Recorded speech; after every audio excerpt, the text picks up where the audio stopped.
Elle a dépensé plus de 36 millions d'euros, soit disant 56 millions de francs CFA pour un mariage de 6 mois. Oui, tu as bien compris, pour un mariage de 6 mois. C'est le cas de l'influenceuse Tina Beauty. Oui, si tu es togolais, tu dois connaître cette dame-là. Je n'aime pas parler des influenceurs, mais aujourd'hui, là, cette fois-ci, il faut que on mette certains points sur certains i. Oui, c'est vrai. Au fait, cette dame-là, elle a dépensé cet argent-là parce que l'homme qu'elle avait trouvé ici, qu'elle avait trouvé en France, l'homme là voulait financer le mariage à sa manière. Mais en tant qu'influenceuse, en tant qu'une femme qui manipule vraiment les papiers, qui manipule l'argent, c'est ce que je voulais dire, elle a dit que non, le mariage que le monsieur voulait l'offrir n'était pas à sa hauteur. Donc, elle a dit non, toi tu laisses tes pièces que tu as. Moi-même, je rentre dans le jeu avec mes billets, avec mes vrais CFA, avec mes vrais euros. Oui, c'est vrai. C'est ce qu'elle a finalement fait.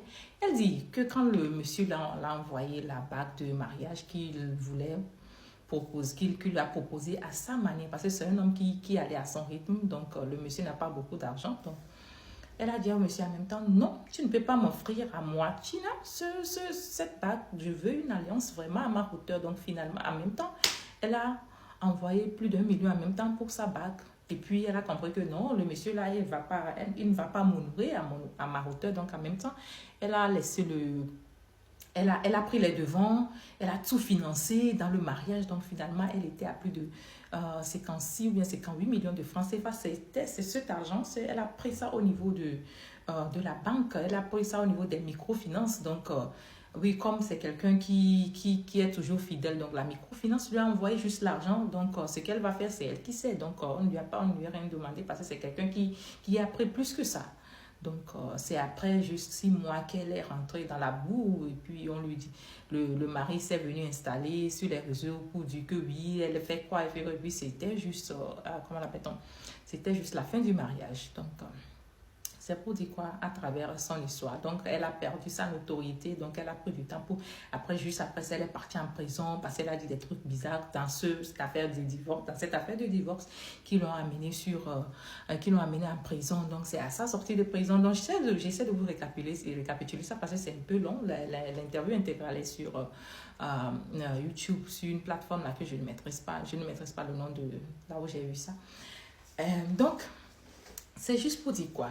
Qu'aujourd'hui, la femme africaine, elle connaît maintenant comment manipuler. La femme africaine a maintenant l'intelligence financière, l'indépendance. Quand on dit l'indépendance financière, la femme africaine, là maintenant, 20% des femmes africaines connaissent maintenant comment faire de l'argent, comment gagner de l'argent, comment manipuler, comment fructifier de l'argent. Mais ce qui manque à la femme africaine aujourd'hui, c'est l'indépendance intellectuelle, l'indépendance émotionnelle, l'indépendance spirituelle, l'indépendance cognitive, tout, c'est ce qui manque à la femme africaine aujourd'hui. Vous pouvez comprendre que cette dame, Tina Glamour, désolée, Tina Beauty, juste après, c'est après cette trop tralala là qu'elle a compris qu'il faut un conseiller financier, quelqu'un qui est dans le business depuis plus de 8 ans, ou bien depuis plus de 10 ans. Comprenez, qui est dans le business depuis plus de 10 ans. C'est après sa chute, sa dépression, qu'elle a compris qu'il faut un conseiller financier. Avant, elle même manipulait son argent à sa guise. Vous pouvez comprendre, quelqu'un qui manipule plus de millions par mois, plus d'un million dans l'année. C'est juste après sa chute qu'elle a compris ça. Vous voyez ce qui se passe aujourd'hui sur les réseaux avec les influenceuses. Tous les jours, par exemple, le cas de Mabio et de Aya Robert ou de Yves Doro, tout ce qui se passe. Moi, c'est que ça m'attriste, ça me fait de la honte et de la peine parce que je me dis, dans d'autres sociétés, on n'a pas ça. Dans d'autres sociétés, oui, c'est vrai, elles ont des guerres entre elles, mais ce n'est pas assez à ce niveau-là, dans cette bassesse-là. Mais chez nous, quand on est à toutes les situations, c'est dans la boue. C'est dans la boue. C'est juste pour dire quoi? La femme africaine, c'est vrai, le taux d'analphabétisation est très élevé en Afrique, très très élevé. Et la plupart, ce sont des femmes. Oui, parce que chez nous, je me rappelle, on disait avant, dans mon temps, ou bien dans le temps de nos mamans, ou bien de nos grands-mères, c'était amener une fille à l'école, comment on dit ça, ne sert à rien. c'est une perte. Un truc comme ça, ils avaient un adage comme ça, je me rappelle. C'est un truc comme ça. Donc, ce qui a fait que beaucoup de femmes et de filles que nous voyons aujourd'hui dans la société, beaucoup ont appris des choses à leur manière, ont appris des choses parce qu'elles voulaient l'apprendre à leur manière un peu. Parce que beaucoup n'ont pas eu la chance de fréquenter, beaucoup n'ont pas eu la chance d'aller à l'école. Beaucoup qui savent écrire aujourd'hui n'ont même pas eu le CPD, je vous dis la vérité. Et que aujourd'hui, elles savent manipuler l'argent parce qu'elles sont dans une société où si elles n'arrivent pas à vraiment se prendre en charge, elles ne vont pas s'en sortir. Donc, vous allez comprendre qu'elles connaissent vraiment le commerce, elles connaissent vraiment faire l'argent, mais vraiment, les lois et les systèmes, elles ne maîtrisent pas. Ce qui concerne tout ce qui est paparazzi, elles n'ont aucune idée. Elles ne savent même pas qu'il y a quelqu'un qui peut les aider parce qu'elles ne sont pas informées. Donc, c'est juste pour dire que quoi, la femme africaine, bien sûr, il est temps. Même si on n'aime pas, on aime ou bien on n'est pas parti à l'école, tant que tu commences à faire un peu de l'argent, cherche quelqu'un à côté. Il y a des professeurs à côté. Tu peux trouver un professeur de collège, de lycée, pour te dire que je peux te payer ce mois pour que tu puisses venir m'apprendre à faire ceci, à lire ceci, à faire ceci, à comprendre ceci, à faire la philosophie. Je n'aime pas fréquenter, je veux soit trouver un cours du soir. Oui, je sais ce dont je vous parle. Et oui, les gens me diront, oui, aujourd'hui, tu n'as pas besoin de beaucoup fréquenter avant de gagner ta vie. C'est vrai. C'est la réalité qui est là, dehors. Mais le fond, pour vraiment comprendre cette vie, il faut minimum avoir le bac. Je vous dis la vérité. Il faut minimum avoir le bac. Il faut minimum une fois philosopher, 2 fois philosopher, 3 fois comprendre la fonction LM, ou bien comment vous l'appelez. Oui, d'abord. Oui, parce que vous pensez que tous les bruits qu'on entend dehors là, aujourd'hui, c'est là, celle-ci a fait celle-ci a fait ça ne se passe pas dans d'autres sociétés, ça se passe.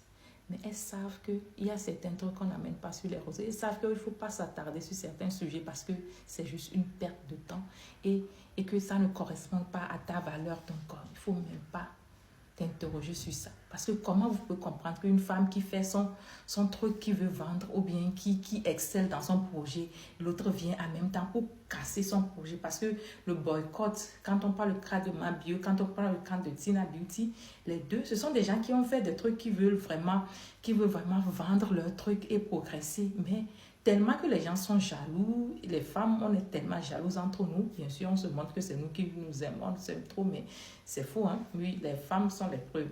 Ouais. Ce sujet-là, on va parler pas. Surtout les femmes africaines, on est tellement... laisse tomber.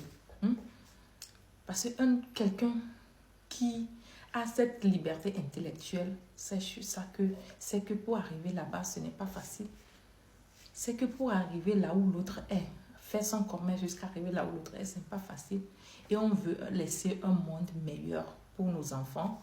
On veut laisser un monde très meilleur pour les générations à venir. Donc, si je garde le projet de celle-ci là à travers les buzz, c'est que je pollue la société aussi. Ça fait partie de la pollution de la société. Donc, elle ne va pas faire certaines choses. Tout ça là, c'est manque d'éducation. C'est par manque d'éducation que toutes les bêtises qu'on trouve sur les réseaux sociaux là se passent. Oui, les parents ne nous ont pas mis à l'école, mais il est temps que nous-mêmes, on se mette à l'école. Apprenez, lisez des livres de développement personnel. Allez, même si dans un cours du soir, tu ne veux pas avoir le doctorat pour faire plaisir à quelqu'un. Non, tu veux juste avoir la connaissance, philosophie, vous voyez, comprendre certaines fonctions, des petits trucs. C'est ça qui fait la différence.